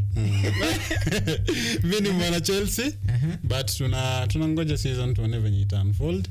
Kama Chelsea kumekuwa na a lot of uncertainties, but tunaendelea kuwatch vile vitu zina unfold. Tuone kama team ita pick the right direction. Watu wa Chelsea wanakuanga wajasiri. Watu courageous. Watu wako na msimamo. Kabisa. Watu ni ogopi. Hawastuki. Kwani ni kesho. Wewe tupatie season ya Chelsea, wewe unaona itakuwaje? Season ya Chelsea, by the way, I expect a good season, especially now that last season tulikuwa na hiyo mambo ya kusuasua. Tulikuwa tunajaribu kutafuta what is the right way to do things. I hope sasa our owners wa Chelsea wamekuwa management, wamekuwa na time poa ya kusort out the things. Pia we are very happy that kuna players tulisign last season hawakucheza, kama Nkuku, kama Lavia. Tuna expect our jamaa wakikama in this season, those guys were signed for a lot of money. Tuna expect to an impact yao. So Chelsea tunawaaminia hii season, na tutakuwa wabaya, tuwezi wadanganya, itakuwa noma this time. Itakuwa noma. So nyinyi watch Chelsea this time. Na ndugu, unajua wanasemanga siku njema huonekana asubuhi. Yes. Na mimi nimekuwa nikifollow hii pre-season. Okay, nina imani. In fact, nikucheka tu nacheka, lakini huku ndani mimi ni strong. Yes. Lakini ndugu yangu, ukweli hata tukiambiana, hii Chelsea tatoboa kweli. Lakini mimi as a long time football fan, waga situmii pre-season kujudge team. Actually during pre-season mara mingi inakuwa ni experimentations, coach ana try. So me waga na pick the positive thing. Na hope Maresca aliona the weaklings, mahali kuna shida. I hope tukikuja kwa season sasa hata tupatia those kind of results. Yes. Chelsea kuna I think more than 5 new signings. Do you think kati yao maybe ndo ataziba hizo weak links yenye unasema? Do you think maybe kuna I think hizi weak links naona zitazibwa na tactics za Maresca. Juu tumeona hata ameshift, kuna wachezaji alikuwa kuna mchezaji alikuwa defender. Sasa tumeona experiment na wao kwa midfield, kwa wings. So wacha tuone tactics za Maresca ni gani. Juu saizi tumeona sports imekuwa more of tactical. So I think it play a very huge role kwa the kind of football tutaona hii season. You can hata unaweza realize in the recent seasons team kama Man City imekuwa ikidominate Premier League. Ni kwa sababu ya tactics za Guardiola na pesa. Lakini tactics sana. In fact hata Guardiola alisema kama ni pesa, Chelsea imekuwa na pesa siku mingi, miaka mingi, na wamekuwa wakispend a lot. But hawajaweza kufanya what wamefanya. Acha wewe. Ni ukweli. Chelsea imekuwa na pesa. Na imekuwa ikiperform. I can tell you, tangu Roman Abramovich aende ndo shida ilianza. Hapo ndo tumeenda season bila kuwin anything. Sisi tulikuwa Chelsea ilikuwa like ni kila season lazima ishinde kitu. Hata kama si ligi wanashinda kitu. Hiyo na ukweli. But Guardiola tumeona outdo most of the teams. Kwanza you can agree that kufanya double ya Premier League is not a joke. Ndio ilikuwa double, triple yes. In fact hata usipochunga anaweza kufanya tena. It's very dangerous. Ndio. Liverpool ija sign kitu. Liverpool ija sign kitu. Manini wagonjwa. Arsenal tunawajua. Hata nini kama. Ni barabara tu jamaa afagie. So hii season tukua na expectations. Kutakuwa na season moja moto sana. Lakini wale wazee wa last season kama Arsenal wenye walijaribu kututishia last season, tumejua tactics zao. This season sioni kama kuna mahali watafika mbali sana. Kwanza hawa tumewekea kichapo yao. Tumewarisavia. Anyway, wacha tuongee about the new season, tuone sasa, I mean the signings, tuone nani ameongeza nani. Tunaona like leo tutaenda na alphabetical order. Tuanze na Arsenal. Tuone Arsenal amejipanga aje. Arsenal pia ni mtu mwenye naona hii season anataka kubahatisha. Na anataka determined ku win cup. Ako determined ku win cup. Ako UEFA. Atakuwa bado ana win the league. FA pia naona huwa anatamani sana. Niko sure atakuwa hapo. Na kibarua ni kigumu kwa Arsenal. So naona kwa wamejipanga panga. Kuna the new signings from Arsenal. Huyu anaitwa Lucas Nigard. Huyu ni kutoka Norway kwa kina Haaland. New signing wenye Arsenal wame bring in to boost their squad ahead of the new season. And ana add a very young guy, yes. And I think signings za Arsenal zimekuwa a bit of tactics. Wajakuwa tu wakisign tu kusign. Wana sign with a reason. Wanajua like hii area we need this kind of player. Wanamuendea. Wanaangalia sisi shida tuko na tuko na keeper. Lakini kocha anapiga hesabu anaona kuna moja maybe anatumia miguu sana na kuna mwingine anatumia mikono. So anaangalia game yake ina favor nani. That's why Raya amekuwa confirmed permanent. Wakaona maybe kidogo sometimes in the defense ndo wako na shida, wakaleta mtu. Kaleta Kiziki hapo, kamfix hapo. The only problem yenye bado sijaona kama bado naona ni kama imewashinda kusolve ni attacking. Sijui kama kuna mtu anammezea. Na wako na a lot of attack talents. Wako na kina Gabriel Jesus, but all these guys are average. No, attacking talent yes wanayo. Lakini the lethal finisher number 9. Lethal finisher number 9. Wanahitaji. Ndio wana lack. I think that is the missing link for Arsenal. I think Arteta akipiga hesabu zake vizuri anaweza akatafuta wachezaji. Soko ikienda kuisha angukie bei ya jioni. Atafute striker. Sikia pia Chelsea inafaa angukie bei ya jioni. Wapate striker. Sikia wale wenye wako pale ni madecoy. Nimesikia hata Sterling wanataka kumrelease Sterling pia. So kutakuwa na changes. Amekaa sana. Kuna pia ndo watu kama wakina Madueke pia wapate chance wa shine. Ndio hiyo sasa. Asidali kishindwa kuchukua Nico Williams na Barcelona wa gamble, maybe you never know. Chelsea inaweza fanya ile kitu. Anyway, so wacha tuangalie pia now another person mwenye amekuwa busy in the transfer market, mwenye pia signings zake ni very tactical, ni Barcelona. So Barcelona after kijana ameenda pale ameshine Euros, wakaamua kuleta Dani Olmo from Leipzig. And I think this is a good midfielder. He's a striker. Olmo. Yes. Olmo anashikilianga ni attacking midfielder. Yes. So a good tactical. And I think this is since tangu Messi akatoke, then experiment. I think problem ilianza not time yenye Messi alitoka, but venye anaitwaje Xavi alitoka. Yes. Now wakaanza kuexperiment, waka bring in Felipe Coutinho from Liverpool. Yes. Haikuwork, but I think maybe huyo ndo anaweza kuwa the killer.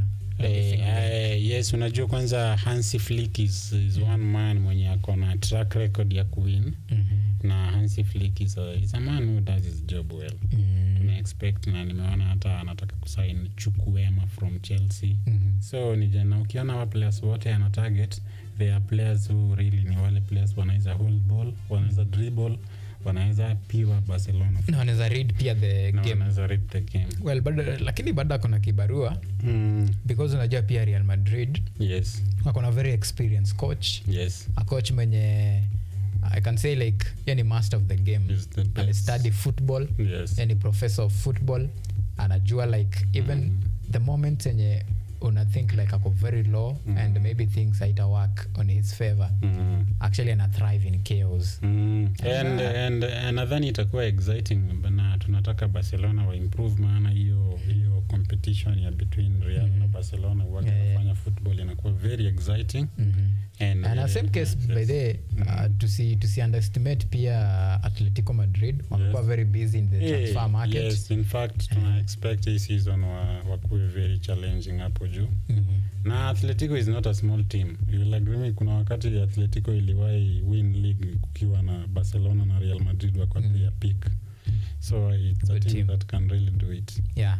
Yes. All right, so and of course tutakuwa tunakwambia like Atletico wamesign nani, but najua like process iko in place, but it's not yet final. Yes. But Julian Alvarez from Manchester City, yes, that is she'll be crossing over and is a confirmed anytime from now. Yes.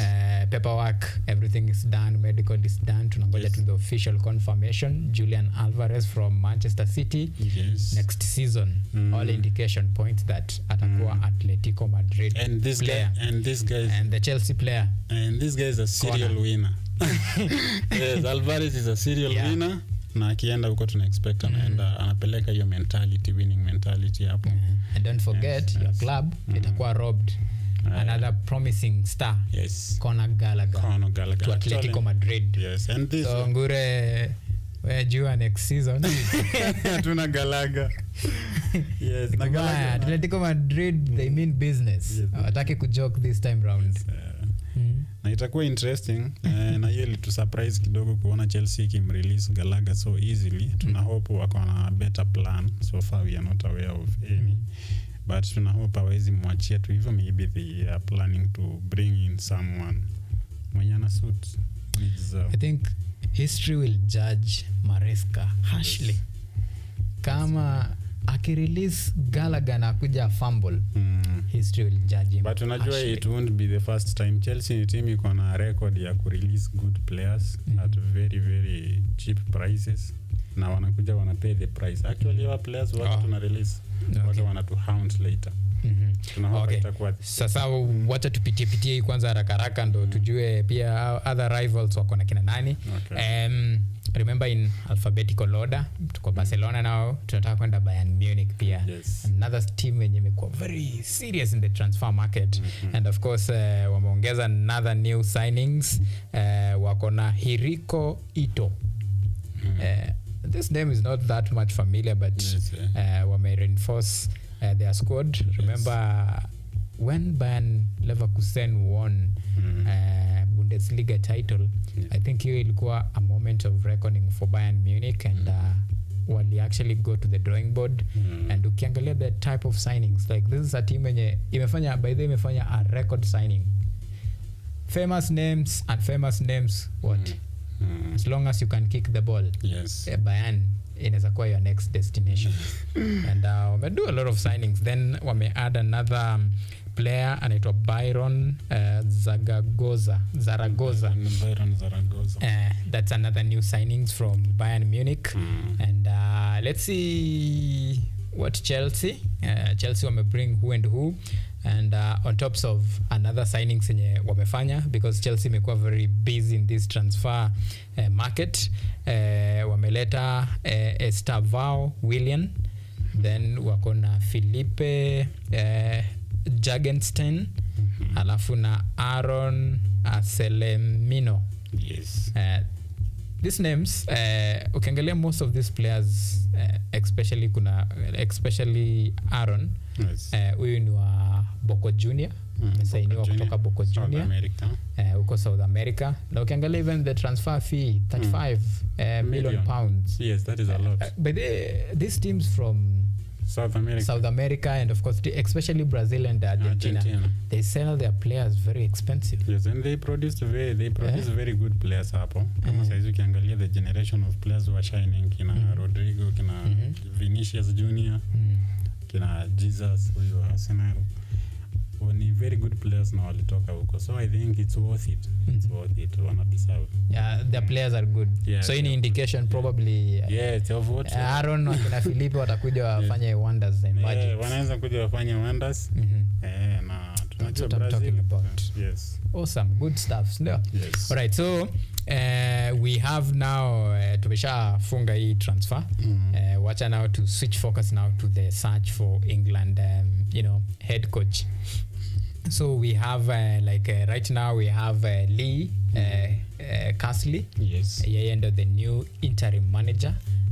Ako in charge of oversee the smooth transition a new coach. And remember, on top of that kuna other assignment yenye amepewa, especially the first European qualifiers matches that England will take part.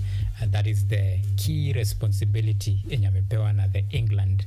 And of course, should he maybe surpass expectation, even as the England search for new coach, maybe pia still ako in contention. Yes. Na anaweza fanya what Gareth Southgate did. Yes, remember Gareth Southgate alitoka from under 21. Yes. Same case with Lee, aka transition to senior. Yes. And among the names yenye kuwa proposed for this particular role ni Pep Guardiola. Yes. The one and only from Manchester City. Yes. And actually during the interview aliulizwa like, hey, by the way, tumesikia kuna venye fununu, maybe pia wewe uko hapo among the front runner.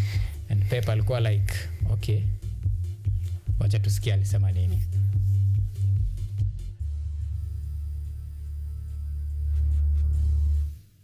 I have to decide what I want to do in my life.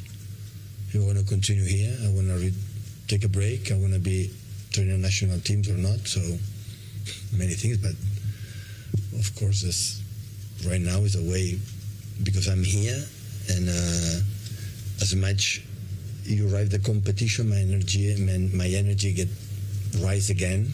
So I'm fully, I would say, excited for the season because I see things that I like it, and we'll see. It's a new challenge. Like we were able to break our own record, so we break the last season the record, never have done it before, and now we'll see. We'll see what is the ambition of ourselves, and looking forward, come back all together and restart, and see how we behave every day. Well, Pep actually ni politician. Unamuuliza swali like, mheshimiwa, stadium ulisema utajenga, wapi stadium? Tumetenga, tutafanya. I think ako very careful akichoose words zake because anajua ana recognize the fact that unajua coach can work anywhere na hataki close any doors ama a signal that ame open any doors, so ana maintain a neutral position ndio impatie freedom ya kufanya anything yenye itatokea. So I think it's a good place to be. Unachukua stand ya neutral, then unaweza enda left right bila wewe mwenyewe kujiwekea barriers. Kama wanasiasa kama ingekuwa ni mimi England kwani ni kesho your contract ta sign lini wazi.